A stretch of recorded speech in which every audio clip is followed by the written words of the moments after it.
நம்ம எல்லாருக்குமே டேங்க்ல இருந்து தண்ணியை மாற்றிட்டு திருப்பி ஏற்றுறது ரொம்ப கஷ்டமாக இருக்கும். ஸோ அதுக்கு தான் இன்றைக்கி ஒரு சொல்யூஷனோட வந்திருக்கேன்.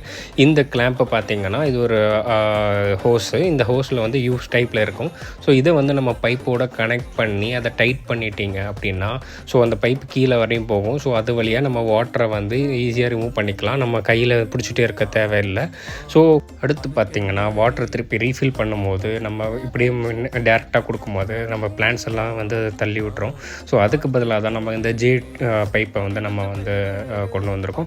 ஸோ இந்த ஜே பைப்பில் வந்து அதை அட்ஜஸ்ட் பண்ணி வைக்க முடியும். ஸோ நம்ம அந்த பைப்போட ஹோஸோட கனெக்ட் பண்ணிட்டோம் அப்படின்னா ஸோ கீழே பாருங்கள் அந்த அட்ஜஸ்ட் பண்ணுற அந்த இது இருக்குது, நாப் இருக்குது. ஸோ அதில் அட்ஜஸ்ட் பண்ணி நம்ம மோட்டரோட ஃபிட் பண்ணிக்கிட்டோம் அப்படின்னா நம்ம கீழேருந்து ஈஸியாக ரொம்ப கம்மியாக வாட்டரை உள்ளுக்குள்ளே இதாகிற மாதிரி இது பண்ணிக்கலாம். ஸோ இதனால் நம்ம பிளான்ஸுக்கு எந்த விதமான பிரச்சனையும் வராது, நம்ம பிடிக்கவும் தேவையில்லை. ஸோ இந்த 2 ப்ராடக்ட்டும் நம்மள்ட்ட சேலுக்கு இருக்குது. ஸோ யாருக்கெல்லாம் வேணுமோ எனக்கு வாட்ஸ்அப் பண்ணுங்கள். பாய்.